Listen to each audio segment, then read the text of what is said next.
नमस्कार इतिहास मित्रांनो, मराठा जातीचा प्रत्येक व्यक्ती शिवछत्रपतींचा आणि त्यांच्या भोसले घराण्याचा नातेवाईक आहे का, हा प्रश्न जितका आगळा वेगळा आहे, अगदी मुळापासून विचार करायला लावणारा आहे, तितकेच त्याचे उत्तर सुद्धा विलक्षण आहे. आणि ते आपण शिवकाळापासून उपलब्ध असलेल्या पुराव्यांच्या मधूनच पाहणार आहोत. मुख्य विषयाला सुरुवात करण्यापूर्वी दोन बाबी अगोदरच सांगतो. या भागातील माहिती ही जातीची अंतर्गत नातेसंबंधाची रचना कशी असते या विषयाशी प्रामुख्याने निगडीत असलेली मूलभूत आणि महत्त्वाची अशी माहिती आहे. ही माहिती जवळपास सर्व जातींना लागू पडते. त्यामुळेच या माहितीला कुठल्याही जातीच्या जातीयवादाचे लेबल लावण्यात काहीच अर्थ नाही. दुसरा महत्त्वाचा मुद्दा म्हणजे 96 कुळी मराठा आणि मराठा कुणबी यांची मूळ जात मराठाच असल्याचे आपण आपल्या या चॅनेलवरील पूर्वीच्या 3 भागामध्ये पुराव्यानिशी पाहिलेलेच आहे. त्यामुळेच या भागातील माहिती ही 96 कुळी मराठ्यांच्या बरोबरच मराठा कुणबींना देखील लागू पडते. पण या भागातील माहितीमध्ये कुळ हा शब्द महत्त्वाचा असल्यामुळे यात वापरलेल्या 96 कुळी मराठा या शब्दामध्ये 96 कुळी मराठा आणि मराठा कुणबी या दोन्हीही जातींचा समावेश आहे.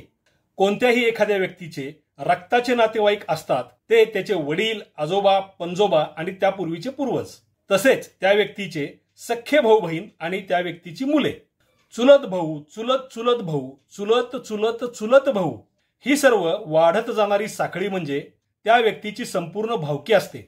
या सर्वांचा मूळ पुरुष एकच असतो. या मूळ पुरुषापासून एखाद्या घराण्याचे कुळ सुरू होते. अशी वेगवेगळी कुळे वेगवेगळ्या आडनावांनी ओळखली जातात. रक्ताच्या नातेवाईकांच्या नंतर येतात त्या व्यक्तीच्या घराण्याचे लग्न संबंध म्हणजे सोयर संबंध. या लग्न संबंधाने जोडल्या गेलेल्या सासरे, मेहुणे, जावई आणि त्यांच्या नातेवाईकांना म्हणतात पाहुणे किंवा सोयरे. ही सर्व असतात त्या व्यक्तीच्या सोयऱ्यांची घराणी. तसेच यामध्ये त्या व्यक्तीची आई, आजी, पणजी, सुना यांची माहेरची घराणी सुद्धा येतात. याबरोबरच आत्या, मावश्या, सख्या व चुलत बहिणी आणि संपूर्ण भावकीतील मुली ज्या घराण्यांच्या मध्ये विवाह करून दिलेल्या असतात ती घराणी सुद्धा पाहुणेच होतात. एखाद्या व्यक्तीच्या सर्व चुलत भावांचे म्हणजे संपूर्ण भावकीचे अशाच प्रकारे झालेले पाहुणे सुद्धा त्या विशिष्ट व्यक्तीचे देखील पाहुणेच असतात. घराण्यातील रक्ताचे नातेवाईक आणि लग्न संबंधांनी जोडलेले पाहुणे हाच त्या व्यक्तीचा सर्वात जवळचा गोतावळा असतो. हा सर्व गोतावळा जवळच्या नातेसंबंधामुळे, लग्न संबंधामुळे एक प्रकारे घट्टपणे एकत्रित झालेला असतो. हे सर्व नातेवाईक आणि सोयरे किंवा पाहुणे त्या व्यक्तीच्या जातीतीलच असतात. कारण लग्न संबंध आपल्याच जातीतील लोकांशी जोडायचे ही तर कोणत्याही जातीची मुख्य अट, निर्बंध किंवा बंधन असते. थोडक्यात काय, एखाद्या व्यक्तीचे नातेवाईक आणि सोयरे एकाच जातीचे असतात. मराठ्यांच्या मध्ये जी 96 कुळे आहेत त्या सर्वांची आडनावे वेगवेगळी आहेत. या कुळामध्ये समान आडनावाच्या म्हणजे एकाच कुळातील 2 कुटुंबात लग्न संबंध करता येत नाहीत. भोसले भोसले, जाधव जाधव, पवार पवार असे लग्न संबंध वर्ज्य आहेत. म्हणजेच कोणतेही एक कुळ राहिलेल्या इतर 95 कुळातील घराण्यांशी लग्न संबंध जोडू शकते. मराठ्यांची 96 मुख्य कुळे आणि त्यातील उपकुळे कोणती, तसेच देवक गोत्र म्हणजे काय, हे सर्व तुम्ही गेल्या भागामध्ये पाहिलेलेच असेल. मराठ्यांची ही जी 96 मुख्य कुळे आहेत त्यात पुन्हा या प्रत्येक कुळाची उपकुळे आहेत. या उपकुळामधील प्रत्येक उपकुळाचे आडनाव वेगळे असते. वेगवेगळ्या कारणांमुळे ही आडनावे या उपकुळांना पडलेली असतात, दिली गेलेली असतात किंवा ती त्यांनी स्वीकारलेली असतात. यालाच आपण पड नाव देखील म्हणू शकतो. मूळ 96 कुळे आणि त्यांची उपकुळे म्हणजे वेगवेगळी आडनावे असलेली घराणी ही सर्व एकत्र मोजली तर मराठ्यांच्या वेगवेगळ्या आडनावांची संख्या भरते सुमारे 5000. म्हणजे एका मुख्य कुळामध्ये आपण सरासरी 50 उपकुळे म्हणजेच वेगवेगळ्या आडनावांची घराणी धरू शकतो. अशी निरनिराळ्या आडनावांची मराठा घराणी मूळ जर एकाच मुख्य कुळातील असतील तर त्यांच्यात आपसात लग्न संबंध केले जात नाहीत. खऱ्या अर्थाने ही उपकुळे एकमेकांची भावकीच लागतात आणि मराठ्यांच्यात भावकीमध्ये लग्न संबंध होत नाहीत. हे मी इतक्या विस्ताराने का सांगितले ते आता खुद्द शिवरायांचे नातेवाईक आणि पाहुण्यांची म्हणजे सोयऱ्यांची माहिती जाणून घेताना तुमच्या सहज लक्षात येईल. आता आपण आजच्या मुख्य विषयाला सुरुवात करूया. आधी आपण स्वतः शिवछत्रपतींच्या हयातीतील म्हणजे शिवरायांच्या पिढीतील नातेसंबंध आणि सोयर संबंध पाहूया. हे सर्व पाहुणे खुद्द शिवरायांशी थेट कसे जोडले गेले होते ही मूलभूत आणि महत्वाची माहिती यातून समोर येईल. शिवरायांच्या आजोबांच्या पासून सुरुवात करून आपण शिवरायांच्या पुत्र आणि नातू यांच्यापर्यंतचेच नातेसंबंध आधी पाहणार आहोत. शिवरायांचे आजोबा मालोजीराजे भोसले यांच्या पत्नी दीपाबाई या फलटणच्या निंबाळकर घराण्यातील वनंगपाळांच्या कन्या होत्या. तर जिजाऊंचे वडील लखुजीराव जाधवराव यांच्या पत्नी म्हाळसाई वनंगपाळांच्या बहीण होत्या. निंबाळकरांचे मुख्य कुळ आहे पवार. मालोजीराजांच्या दुसऱ्या पत्नी उमाबाई या साठे घराण्यातील होत्या. हे साठे घराणे तावडे या मुख्य कुळामधील एक उपकुळ आहे. भोसले, जाधव, निंबाळकर आणि साठे यांचा हा लग्न संबंध पुढे महाराष्ट्राचा इतिहास घडवणारा ठरला. शिवरायांचे वडील शहाजीराजे यांच्या पत्नी जिजाऊ या लखुजीराव जाधवरावांच्या कन्या होत्या. तर शहाजीराजांच्या दुसऱ्या पत्नी तुकाबाई या मोहिते घराण्यातील होत्या. शहाजीराजांचे बंधू म्हणजे शिवरायांचे सख्खे काका शरीफजी राजे यांच्या पत्नी दुर्गाबाई शिवनेरीचे किल्लेदार असलेल्या विश्वासराजांच्या घराण्यातील होत्या. इथे भोसले घराणे आपल्याला मोहिते आणि विश्वासराज या दोन नव्या मराठा घराण्यांशी जोडलेले दिसते. म्हणजे भोसले, जाधव, पवार, तावडे, मोहिते ही मुख्य कुळे आणि विश्वासराजांचे घराणे सोयरे झाले. आता आपण खुद्द शिवछत्रपतींचे कोणकोणत्या घराण्याशी लग्न संबंध जोडले गेले ते पाहूया. शिवरायांची एकूण 8 लग्ने झाली होती. त्यांच्या या 8 पत्नी निंबाळकर, जाधव, मोहिते, पालकर, शिर्के, विचारे, गायकवाड आणि इंगळे या घराण्यातील होत्या. इथे भोसले घराणे पालकर, शिर्के, विचारे, गायकवाड आणि इंगळे या 5 जादा नवीन मराठा घराण्यांशी जोडले गेले. शिवपुत्र छत्रपती शंभूराजांच्या 2 पत्नी शिर्के आणि जाधव घराण्यातील होत्या. तर शिवपुत्र छत्रपती राजाराम महाराजांच्या 4 पत्नी गुजर, मोहिते, घाटगे आणि खानविलकर या घराण्यातील होत्या. इथे गुजर, घाटगे आणि खानविलकर शिवरायांशी म्हणजेच भोसले घराण्याशी जवळच्या स्वैरसंबंधाने जोडले गेले. शिवरायांना एकूण 6 कन्या होत्या. या कन्यांचे विवाह झाले होते निंबाळकर, जाधवराव, महाडिक, विसाजीराव, पालकर आणि शिर्के घराण्यांमध्ये. इथे महाडिक आणि विसाजीराव ही 2 नवीन घराणी भोसले घराण्याशी जोडली गेली. या सर्व लग्न संबंधातून थेट शिवरायांशी जोडली गेलेली घराणी होती एकूण 14. सातारकर छत्रपती शाहू महाराज हे छत्रपती संभाजी महाराजांचे पुत्र होते. छत्रपती शाहू महाराजांच्या 4 पत्नी जाधवराव, शिर्के, मोहिते आणि शिंदे घराण्यातील होत्या. तर शाहू महाराजांच्या कन्या गजराबाई या कदम-बांडे घराण्यात विवाह करून दिल्या होत्या. म्हणजे या विवाह संबंधातून शिंदे आणि कदम ही 2 नवीन जादा मुख्य कुळे भोसले घराण्याशी जोडली गेली. छत्रपती राजाराम महाराजांचे पुत्र कोल्हापूरचे छत्रपती संभाजी महाराज दुसरे यांच्या 6 पत्नींपैकी 2 घाटगे घराण्यातील तर प्रत्येकी 1 शिंदे, सूर्यवंशी, खानविलकर आणि मोहिते घराण्यातील होत्या. खानविलकर घराण्याचे मुख्य कुळ गेल्या यादीत आपण पाहिल्याप्रमाणे आहे तेजे. तर सूर्यवंशी घराण्याचे मुख्य कुळ आहे क्षीरसागर.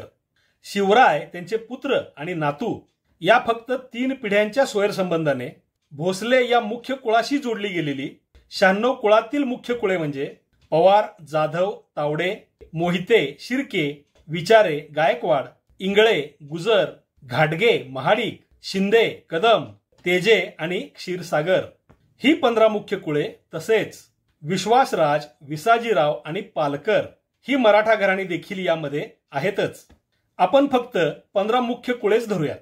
आता शिवरायांच्या काळी भोसले घराण्याशी इतर घराणी कशी जोडली गेली होती ते पाहूया. शहाजीराजांचे काका विठोजीराजे यांना 8 पुत्र होते. या 8 पुत्रांच्या पत्नींची माहेरची घराणी थेट भोसले घराण्याशी स्वैरसंबंधाने जोडली गेली होती. विठोजीराजांचे हे 8 पुत्र म्हणजे शिवरायांचे चुलत काका होते. या 8 पुत्रांना प्रत्येकी किती पुत्र होते याची माहिती विठोजीराजांच्या वंशावळीतून समजू शकते. आपण जर ही संख्या 8 धरली तर विठोजीराजांचे हे 8 ही नातू म्हणजे शिवरायांचे चुलत बंधू होतात. तसेच शिवरायांचे काका शरीफजी राजे यांना त्रिंबकजी राजे हे पुत्र होते. शिवरायांच्या या सर्व चुलत भावांच्या पत्नी ज्या घराण्यातील होत्या ती घराणी सुद्धा भोसले घराण्याशी थेट स्वैरसंबंधाने जोडली गेली होती. यातच पुन्हा शिवरायांचे सावत्र बंधू एकोजीराजे यांच्या 3 पत्नींच्या माहेरच्या घराण्यांचाही समावेश करावा लागतोच. म्हणजे अशा प्रकारे ही सर्व घराणी होतात एकूण 20. यापैकी निम्मी म्हणजे 10 मराठा घराणी पूर्वी भोसले घराण्याशी स्वैरसंबंध झालेली नसतील तर भोसले घराण्याशी म्हणजे शिवरायांशी जोडली गेलेली मराठा घराणी होतात एकूण 25. त्या काळी लग्न संबंध जोडताना वेगवेगळ्या घराण्यांशी जोडण्याची पद्धत असलेली दिसते. शिवरायांच्या 8ही पत्नी या वेगवेगळ्या घराण्यातील होत्या हे आपल्याला माहिती आहेच। अशा प्रकारे जास्त घराणी लग्न संबंधाने जोडल्यामुळे या सर्व सोयऱ्यांना एकमेकांची मदत तर होत असणारच आणि त्याचबरोबर पुढील भविष्यातील लग्न संबंधासाठी जास्त पर्याय उपलब्ध होत असत। आता या 25 घराण्यांचे भोसले घराणे सोडून इतर अनेक मराठा घराण्यांशी त्यांचे त्यांचे सोयर संबंध असणार हे तर उघडच आहे।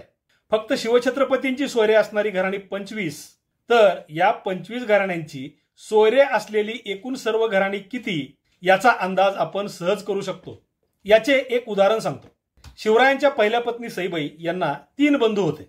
या 3 बंधूंच्या पत्नी, त्यांचे जावई आणि त्यांच्या सुना हे सर्व निंबाळकरांचे पाहुणे झाल्याने ते शिवरायांचे देखील पाहुणेच होते। पुन्हा या पत्नी, जावई आणि सुनांच्या घराण्यांची भावकी आणि सोयरे हा सर्व गोतावळा खूपच मोठा होतो। निंबाळकरांचे पाहुणे झालेला हा सर्व गोतावळा आपोआपच शिवरायांचा सुद्धा पाहुण्यांच्या पाहुण्यांचा गोतावळाच होतो। यामध्ये अजून मूळचे भोसले असलेल्या घोरपडे, सावंत अशा भोसलेंच्या भावकीतील 28 वेगवेगळी आडनावे असलेल्या घराण्यांचा समावेश करावा लागतो, कारण ही सर्व तर भोसल्यांचीच भावकी आहे। यांच्या लग्न संबंधामुळे झालेले पाहुणे हे भोसल्यांचे पाहुणे आणि भोसल्यांचे पाहुणे सुद्धा या सर्व 28 घराण्यांचे पाहुणेच। इथपर्यंत आपल्याला शिवरायांशी आणि भोसले घराण्याशी लग्न संबंधाने जोडल्या गेलेल्या जवळपास सर्व सोयऱ्यांची माहिती झाली। आता पुढचे संबंध पाहूयात। भोसले घराण्याशी जोडल्या गेलेल्या घाटगे घराण्याचे माने घराण्याशी सोयर संबंध होते। भोसलेंची भावकी असलेले घोरपडे घराणे चव्हाण घराण्याशी लग्न संबंधाने जोडले गेले होते। चव्हाणांचे सोयरे शिंदे हे होते।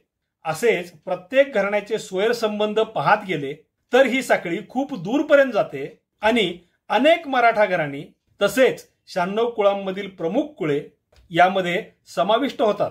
असाच प्रकार घडतो 12 मावळातील मराठा घराण्यांच्या बाबतीत।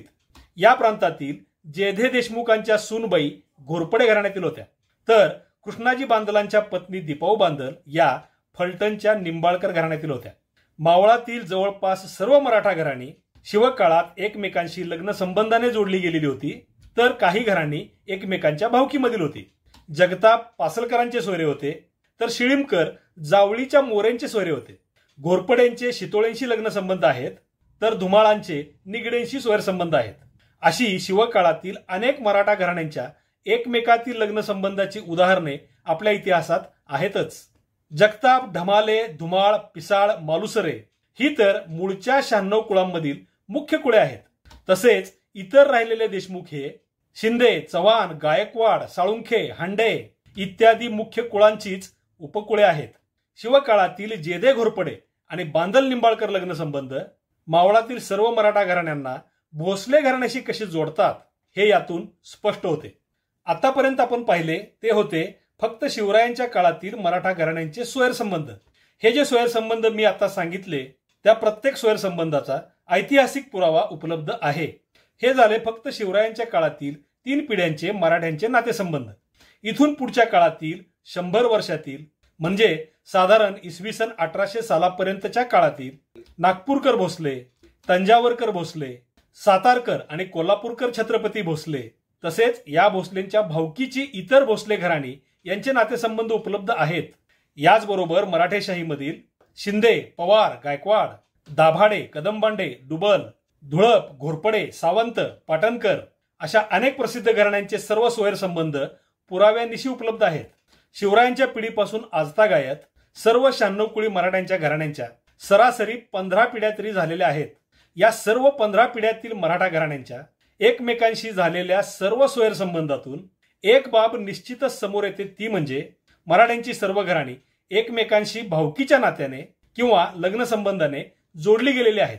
थोडक्यात सांगायचे म्हटले तर ही मराठ्यांची मुख्य 96 कुळे एकमेकांशी अशी जोडली जाणे म्हणजेच या मुख्य कुळांचीच उपकुळे असलेली सध्याची 5000 वेगवेगळ्या आडनावांची मराठा घराणी सुद्धा एकमेकांशी जवळच्या किंवा दूरच्या नातेसंबंधाने जोडली जाणे आहे।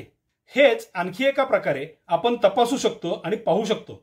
सध्या वेगवेगळी 5000 आडनावे असलेल्या मराठ्यांच्या प्रत्येक आडनावाच्या घराण्याचे सध्याचे जवळचे लांबचे सोयर संबंध आणि त्यांची भावकी पाहायची। प्रत्येक घराण्याला सध्याची पिढी धरून मागच्या 2 पिढ्यांचे म्हणजे वडिलांच्या आणि आजोबांच्या पिढीचे सोयरसंबंध माहिती असतातच. प्रत्येक मराठा घराण्याने त्यांच्या अशा सोयऱ्यांची यादी बनवली आणि अशा सर्व 5,000 वेगवेगळ्या आडनावांच्या मराठा घराण्यांच्या याद्या एकत्र केल्या. तर एक महत्वाची बाब निश्चित समोर येईल ती म्हणजे ही सर्व मराठा घराणी एकमेकांची एकतर भावकीने तरी किंवा जवळच्या आणि लांबच्या लग्न संबंधाने एकमेकांशी जोडली गेलेली आहेतच. सध्याची ही 5,000 वेगवेगळ्या आडनावांची मराठा घराणी ज्या मुख्य 96 कुळांची उपकुळे आहेत ती सर्व 96 कुळे एकमेकांशी लग्न संबंधाने कशी जोडली जातात ते यातून स्पष्ट कळते. म्हणजे मराठ्यांच्या 96 मुख्य कुळातील प्रत्येक कुळ राहिलेल्या 95 कुळांशी सोयर संबंधाच्या जवळच्या किंवा लांबच्या नात्याने जोडले गेलेले आहेच. गेल्या एका भागात आपण कोणत्याही जातीचे मुख्य लक्षण म्हणजे विवाह संबंध आपल्याच जातीत करायचे हा जातीचा मुख्य नियम आणि निर्बंध आहे हे पाहिले. त्यामुळे नेमके असेच प्रत्येक जातीमध्ये घडते. हे फक्त मराठा जातीलाच लागू पडते असे नसून जवळपास इतर सर्व जातींनाही लागू पडते. कारण जवळपास प्रत्येक जात त्या जातीच्या अंतर्गतच होणाऱ्या विवाह संबंधामुळे एकत्र जोडली गेलेली असते आणि अशा कुठल्याही जातीतील सर्व कुटुंबे जवळच्या किंवा लांबच्या का होईना पण नातेसंबंधाने किंवा भावकीने जोडलेली असतात. हाच प्रकार मराठा जातीच्या बाबतीत या भागामध्ये आपण सविस्तरपणे पाहिलेला आहे. तेव्हा आता मराठा जातीतील प्रत्येक व्यक्ती मग ती गरीब असो की श्रीमंत, साधी असो की प्रतिष्ठित, शेतमजूर असो की उद्योगपती, साधा मराठा असो की पाटील, देशमुख, जागीरदार, इनामदार किंवा पूर्वीचा संस्थानिक असो, 96 कुळी मराठा असो की मराठा कुणबी असो, हा मराठा जातीतील प्रत्येक व्यक्ती त्याच्या शिवकाळापासून आजतागायत झालेल्या 15-16 पिढ्यातीलच किमान एका तरी पिढीतील व्यक्तीमुळे शिवछत्रपतींच्या भोसले घराण्याशी आणि त्यामुळेच शिवरायांशी कुठल्या ना कुठल्या जवळच्या किंवा दूरच्या नातेसंबंधाने जोडला गेलेला आहे. म्हणूनच सध्याचा प्रत्येक मराठा हा शिवछत्रपतींच्या भोसले घराण्याचा आणि त्यामुळेच शिवरायांचा सुद्धा नातेवाईकच आहे असे म्हटले तर ते बरोबरच ठरेल. मित्रांनो, आजच्या या भागातील ही सर्व माहिती जाणून घेतल्यानंतर तुम्हाला याबद्दल काय वाटते ते कमेंटमध्ये जरूर सांगा. या भागातील माहिती नवीन वाटली असेल, आवडली असेल तर तुमच्या मित्रांना आणि परिचितांना या व्हिडिओची लिंक जरूर शेअर करा. आपल्या चॅनलला सपोर्ट करण्याचा हा सर्वात सोपा मार्ग आहे. व्हिडिओ लाईक करा. तसेच तुम्ही अजून आपले हे Maratheshahi Praveen Bhosale YouTube channel subscribe केले नसेल तर आवर्जून सबस्क्राईब करा. पुन्हा भेटूयाच पुढच्या व्हिडिओत. तोपर्यंत जय शिवराय, जय महाराष्ट्र धर्म.